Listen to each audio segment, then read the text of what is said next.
చూస్తారా? మార్కు సువార్త 3వ అధ్యాయం 31వ వచనం. చదువు. ఆయన సహోదరులను తల్లియు వచ్చి వెలుపల నిలిచి ఆ, ఆయనను పిలువనంపిరి. ఆ, జనులు గుంపుగా ఆయన చుట్టూ కూర్చుండి ఉండిరి. ఆ, వారు, ఇదిగో నీ తల్లియు నీ సహోదరులను వెలుపల ఉండి నీ కోసము వెదకుచున్నారని ఆయనతో చెప్పగా, ఆ.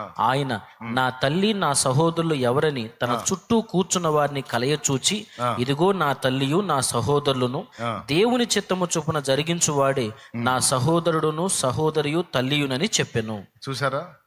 వెలుపల నిలిచి అంటే బయట నిలిచి.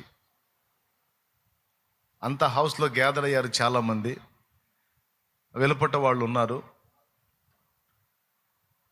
ఆయన చుట్టూ ప్రజలు కూర్చొని ఉన్నారు. 2 సార్లు ఆయన వెలుపల వెలుపల అనే ప్రస్తావన మనం చూడవచ్చు ఇక్కడ. వెలుపల ఉండి నీ కోసం వెదుగుచున్నారని ఆయనతో చెప్పగా, ఏమండి? చదువు నాయన. 20వ వచనం. ఆయన ఇంటిలోనికి వచ్చినప్పుడు జనులు మరలా గుంపు కూడి వచ్చిరి గనుక భోజనము చేయుటకైనను వారికి వీలు లేకపోయాను. 21. ఆయన ఇంటి వారు సంగతి విని ఆయన మతి చెల్లించున్నదని చెప్పి ఆయనను పట్టుకొనబోయిరి. ఓకేనా? అక్కడ ఎక్కడున్నాడని ఉంది? దేవునికి స్తోత్రం కలుగును గాక. హల్లెలూయా. ఇదొకటి. ఇక్కడ కూడా ఆయన నివాసంలో ఉన్నట్టుంది. తర్వాత ఇంకొక నివాసం ఉంటుంది. ఆయన ఆ ఇంట్లో ఉంటాడు. 4 వ్యక్తులు పక్షవాతం కలిగినటువంటి వ్యక్తిని తీసుకొస్తారు. పెంకులు ఊడదీసి ఆ పైనుంచి త్రాళ్లతో కట్టి వాడిని దించుతారు యేసు ప్రభు ముందుకి. ఆయన, కుమారుడా, నీ పాపములు క్షమింపబడి ఉన్నవి, నీవు లేచి నీ మంచం ఎత్తుకొని వెళ్ళిపో అని చెప్పి ప్రభు అన్న ఆ ఘట్టం కూడా ఒక ఇంట్లోనే జరిగిద్ది. ఇట్లాగా బేతనీయలో మార్తా, మరియా, లాజరు వారి ఇంటికి ఆయన వెళ్ళాడు. అలాగే యాయిరు ఇంటికి వెళ్ళాడు. అలాగే పరిసయ్యుడైన సీమోన్ ఇంటికి వెళ్ళాడు. ఇట్లా జక్కయ్య ఇంటికి వెళ్ళాడు. ఇట్లా ఆయన కొన్ని గృహాల్లోకి వెళ్ళినట్లు మనకు కనబడిద్ది. ఓ చోట యాయిరు అనేటువంటి వ్యక్తి యొక్క కుమార్తె, ఇంచుమించు 12 ఏళ్ల ఈడు కలిగిన కుమార్తె మరణ పడకలో ఉన్నప్పుడు యాయిరు ప్రభు దగ్గరికి వెళ్ళి వేడుకుంటే ఆ ఇంటికి యేసు ప్రభు వెళ్తాడు. ఆ వెళ్ళే త్రోవలో యాయిరు పనివారు వచ్చి, బోధకుని శ్రమ పెట్టవద్దు, నీ కుమార్తె చనిపోయింది, నువ్వు వచ్చేసేయి, మనం ఆ సమాధి కార్యక్రమాలు చూసుకోవాలి, అమ్మాయి చనిపోయింది, బోధకుని శ్రమ పెట్టొద్దు, ఇక ఆయన పంపించేసి ఇంక ఆయన వచ్చి ప్రయోజనం లేదని వాళ్ళు చెప్తే యాయిరు ఏడుస్తాడు.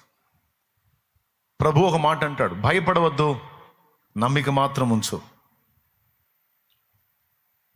భయపడద్దు, నమ్మికుంచు అని యాయిరుతో పాటు అతని ఇంటికి వెళ్తాడు. వీళ్ళు అక్కడికి వెళ్ళేసరికి పిల్లల గ్రోవులు వాయించుకుంటా, వాళ్ళు ఏడుస్తా ఆ చనిపోయిన పాప విషయంలో వాళ్ళు దుఃఖాక్రాంతులై ఉంటారు. రోదన ధ్వని చేస్తుంటారు ఆ ఇంట. యేసు ప్రభు వారు ఆ ఇంటి దగ్గరికి వెళ్ళినప్పుడు ఇంట్లో బయట మొత్తం జనం ఉంటారు ఫుల్గా. ఆ జనాన్ని చూసి యేసు ప్రభు అంటాడు, స్థలం ఇయ్యండి, ఈ చిన్నది నిద్రించుచున్నదే కానీ చనిపోలేదు అని వారితో చెప్పి స్థలం ఇయ్యండి అని అడుగుతాడు. కొంచెం చోటు ఏంట్రా బాబు, నన్ను రానివ్వండి అని అడుగుతాడు. వారు ఆయన్ని ఎగతాళి చేస్తారు, హేళన చేస్తారు. అపహాస్యము చేసిరి అని ఉంటుంది. ఆ పాప చనిపోయింది వాస్తవం, చనిపోయి కూడా కొన్ని గంటలు అయిపోయింది వాస్తవం, వాళ్ళు దుఃఖం సలిపేది వాస్తవమే. కానీ ఈయనొచ్చి అంటాడు, నాకు స్థలం ఇవ్వండి, ఆ అమ్మాయి చనిపోలేదు, ఆ అమ్మాయి నిద్రిస్తుంది అంటాడు. లాజరు విషయంలో కూడా అంతే అంటాడు, మన సహోదరుడైన లాజరు నిద్రించి ఉన్నాడు, మనం అతని మేలుకొల్ప వెళ్లుదము రండి అంటాడు. యేసు ప్రభు చనిపోయిన వాళ్ళని బట్టి ఆయన పలికిన మాట ఏంటో తెలుసా? చనిపోలేదు, నిద్రిస్తున్నారు అనే మాటే వాడాడు. నాయను అనే ప్రాంతంలో విధవరాలి కుమారుడి విషయంలో కూడా ఆయన ఆ పదమే వాడాడు. ఏమని వాడాడో తెలుసా? ఆ చిన్నవాడు నిద్రిస్తున్నాడు, వాడు చనిపోలేదు అని పాడిన ముట్టి ఆ చచ్చిపోయిన వాడిని బ్రతికిస్తాడు. లాజరు విషయంలో అంతే. యాయిరు కుమార్తె విషయంలో అంతే. ఈ 3 చోట్ల నిద్రించున్నాడు అనే పదాలే వాడాడు కానీ చనిపోయారు అనే మాట ఒప్పుకోలేదు. అంటే యేసు ప్రభు దృష్టిలో మామూలుగా ఒక వ్యక్తి చనిపోవటం అనేది యేసు ప్రభు దృష్టిలో చావు కాదు, అది నిద్ర. ప్రభు దృష్టిలో చావు అంటే ఏంటో తెలుసా? ఆత్మ నశించిపోవటం, ఆత్మ నిత్యాగ్నికి వెళ్ళటం.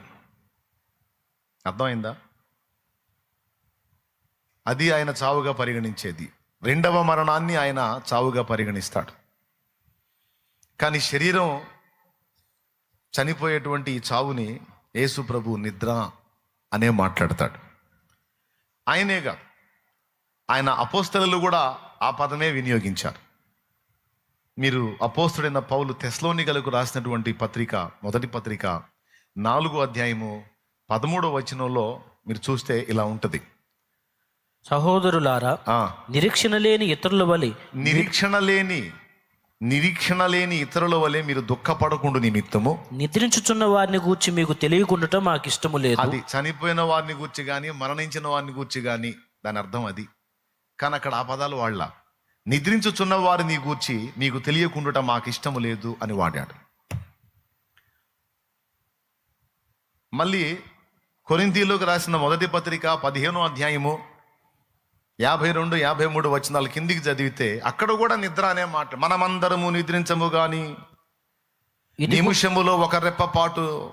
చూడండి 51, ఇదిగో మీకు ఒక మర్మము తెలుపుచున్నాను, మనమందరము నిద్రించము గాని నిమిషములో ఒక రెప్పపాటున కడబూరం రోగగానే మనమందరము మార్పు పొందుదము అంటాడు. అక్కడ కూడా నిద్ర అనే మాట్లాడతాడు.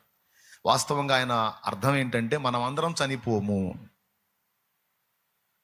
తెస్సలోనిక పత్రికలో కూడా నిద్రించుచున్న వారిని గూర్చి మీకు తెలియకుండా మాకు ఇష్టము లేదు అంటే చనిపోయిన వారిని గూర్చి అనే అర్థం. కానీ ఎక్కడ కూడా అక్కడ చావు అని కానీ మరణం అని కానీ మెన్షన్ చేయాల. నిద్ర అంటే అపోస్తలులు నిద్ర అనే మాట్లాడతారు, ప్రభువు కూడా నిద్ర అనే మాట్లాడతాడు. అంటే ప్రభు దృష్టిలో చావు అంటే రెండవ మరణమే. అంటే మొదటి మరణం ఆయన దృష్టిలో నిద్ర. అందుకే సమాధులలో నిద్రించుచున్న వారందరూ మేల్కొనెదరు అంటాడు. ఎంతమందినైతే మనం కోల్పోయిన మరో వారందరినీ కూడా తిరిగి మళ్ళా మనం ఎదుర్కొంటాం, తిరిగి మళ్ళా మనం కలుసుకుంటాం. అది పక్కా. ప్రభువుకు స్తోత్రం. కొద్దిగా టైం. ఏంటా టైం అంటే, ఒకటి మనం పోయిన దాకా టైము, లేదా ఆయన వచ్చిన దాకా టైం, అంతే. ఈ రెండిట్లో ఏది జరిగినా మనం కలుసుకుంటాం. ఆయన వచ్చినా సరే మృతులందరినీ లేపుతాడు కాబట్టి మన వాళ్ళని మనం కలుసుకుంటాం, లేదా మనం పోయినా సరే పరదైసుకు చేరతాం కాబట్టి మన బ్యాచ్ అంతా ఆడుంటాడు. దేవునికి స్తోత్రం కలుగునుగా. ఇక్కడ ఈ ప్రపంచం ఎలాగ దృశ్యరూపకంగా కనపడుతుందో, మరణించిన తర్వాత లేదా చనిపోయిన తర్వాత లేదా నిద్రించిన తర్వాత మన ఆత్మలకు ఆ ప్రపంచం కూడా దృశ్యరూపంగా ఇట్లనే కనపడిద్ది. జస్ట్ మనకు ఊరు మారిన ఫీలింగే ఉంటుంది కానీ ఇంకొక రకంగా ఉంటుంది. అర్థమైందా? ఇప్పుడేమో ఇక్కడ సజీవులు ప్రజెంటు, మనం మృతులలోకి వెళ్ళిన తర్వాత మృతులు ప్రజెంట్ మనకి, వాళ్ళ లైన్లో ఉంటారు. మళ్ళీ ఆ ప్రపంచం అది ఇంకా పెద్ద ప్రపంచం. ఇప్పుడు భూమి మీద ఉన్న ప్రపంచం కంటే అది పెద్ద ప్రపంచం, మృతుల ప్రపంచం. అర్థమైందా? సరే, కాబట్టి ఇది మనకు అర్థం కావాలని యేసయ్య నిద్ర అని వాడాడు. అపోస్తలులు కూడా నిద్ర అని వాడారు. నిద్రపోవడానికి ఎవరైనా భయపడతారా? నిద్రని గురించి ఎవరైనా దిగులు పడతారా? నిద్రని గురించి ఎవరైనా ఆందోళన పడతారా? అందుకే అపోస్తలులు హతసాక్షులు అవడానికి కూడా వెనకాడలేదు. ఎందుకంటే అది వారి దృష్టిలో నిద్ర. వారు భయపడింది ఇంకొకరు నాశనం కాకూడదని కోరుకుంది దేనికంటే రెండవ మరణానికి, నిత్య మరణానికి, నిత్య శిక్షకు దారి తీసేటువంటి దానికి భయపడ్డారు. దాని విషయంలో వారు జాగ్రత్త పడ్డారు. ప్రజల్ని కూడా దాని నుంచి కాపాడటానికి వారు మరణ నిద్రను పొందడానికి ఇష్టపడ్డారు, ప్రాణం కూడా పెట్టడానికి ఇష్టపడ్డారు అపోస్తలులు. సరే, ఈ పాయింట్ మీకు అర్థమైందని నేను అనుకుంటున్నాను. కాబట్టి మనం కూడా కోల్పోయిన మన వారి విషయంలో మనకు ఉండాల్సిన నిరీక్షణ ఏంటంటే, వారు నిద్రించి ఉన్నారు అనే కానీ వాళ్ళని పూర్తిగా మనం లాస్ అయ్యాం, ఇంకెప్పటికీ వారిని మనం కలుసుకోలేం అనే భావన మనకు రావద్దు. తాత్కాలిక ఎడబాటే, తప్పకుండా మనం కోల్పోయిన మన వారిని అందరినీ కలుసుకుంటాం. జస్ట్ ఇది మీకు ఒక ఆదరణగా నేను ఈ విషయాన్ని మీతో పంచుకున్నాను.